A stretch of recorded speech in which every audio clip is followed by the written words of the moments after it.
I'm still figuring out who I am. That used to really embarrass me.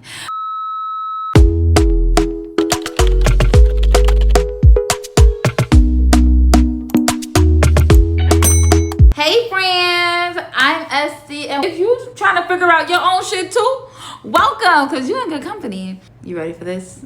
Life that I thought I was supposed to have. So growing up Haitian, there was a pretty clear picture of success. You put God first, you go to church, you listen to your parents, you get your education, you become a doctor or lawyer, make good money, and take care of your family. And I understand where that came from. My mom worked hard, right? She carried the financial burden, responsibility for all three kids. My dad, he was in our lives, but he didn't do nothing financially. And I'm also the middle child of two siblings that survived cancer. So it was a lot going on. And there was a lot of surviving happening around me. And when my mom pushed me toward law, I understand now that she was just trying to give me security. She just wanted me to have opportunities she didn't have, financial stability that she didn't have. But there was just one problem with that. I never wanted to be a lawyer. My mom wanted me to become a lawyer so badly that this woman literally made me a contract, like an actual contract that she wanted me to sign. I will share that in another video with y'all. I went to college. I majored in philosophy and pre-law track. And college was just actually the first time I had real freedom. I was like, oh, I could do what I want. I could decide what I wanted. And baby, I was happy to be out of that house going crazy. I was wild in college. Like, even with all that freedom, I stayed on the path that had already been chosen for me. I studied for the LSAT. I spent money on outside preparation. And eventually I had to look at what I was doing and be like, girl, you're not about to put yourself in serious debt because you're trying to get into a career you obviously don't want. So why stop? And I didn't suddenly discover my purpose afterward. I was lost for a while. Eventually, my best friend introduced me to teaching, and then I went on to education, which honestly, I genuinely loved. Walking away from law school really gave me the lessons that I needed to learn at the time, because you don't always need to know exactly what you want before you're allowed to admit that something is not right for you. Sometimes I don't want this is enough information for you to make your next move. I don't know. This is where I started questioning a lot of the self-improvement advice that we usually hear, which is like, just change your mindset, or just be confident. You need to be more disciplined. Just do it.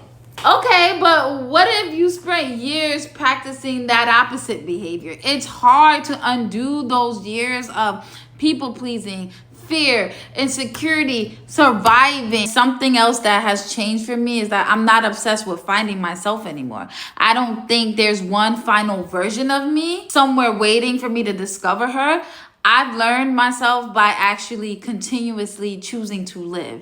I just really want my life to feel like mine, and I want to be excited about it. I want to experience things because I genuinely want to experience them and be comfortable knowing that what I want at 34 might not be what I want at 40, and changing doesn't automatically mean that you're lost. Sometimes it just means that you're finally paying attention to yourself. Brings me to what I'm building here. I call it the becoming better lifestyle, and I want to be careful with the word better, because I'm not talking about becoming better because you aren't good enough right now. What I'm actually saying, like me, self-love is the reason why we work.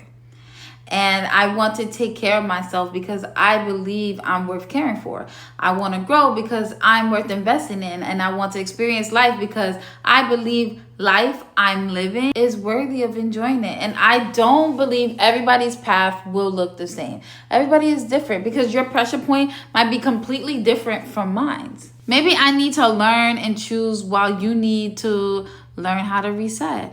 Or maybe I'm rebuilding my relationship with my body, and maybe you're rebuilding your confidence after a breakup. Like, maybe I'm discovering hobbies while you're trying to make friends, change careers, set boundaries, get your finances together, or simply feel like yourself again. There's going to be seasons where we're thriving, and then there's going to be seasons where getting through the day feels like the win, because the goal is not being perfect. And this is what I really want you to understand about this channel. When you see me working on my health, that's me becoming better. When you see me putting on the bathing suit and enjoying the pool, though I don't feel confident in it, that's me becoming better too. And I want to be on this journey with you and becoming better. I don't want to spend another decade saying I'll live when I lose the weight, or I'll be happy when I make more money.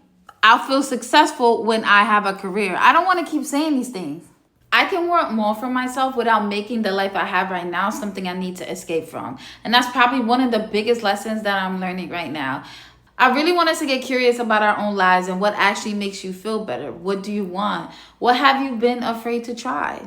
If you've been listening to this and thinking, wait, I'm trying to figure out some of this shit too, then I hope you stay, because I don't want this to be a space where you just watch me change my life. I want this to be a community where we actually learn how to show up for our own lives together. We're going to take better care of ourselves. We're going to figure out what we actually like. We're going to build self-trust, try new things, have more fun, work towards our goals, change our minds when we need to, and stop waiting until everything is perfect to actually live. And we're not trying to change everything overnight. We're starting with 1% and building from there. So if you want to be a part of this Becoming Better lifestyle with me, subscribe and turn your notifications on too, because this conversation is only the beginning. I'm going to ask you, who are you becoming when you're allowed to choose? And if you don't know yet, that's okay. Start smaller. What's one thing you want to start choosing for yourself? I genuinely want us to talk about it. And while we're figuring out the answers, friend, remember, you're not behind, you're becoming. I'm Esty, and this is Becoming Esty Saint, and I'll see you in the next one. Talk to me nice, talk to me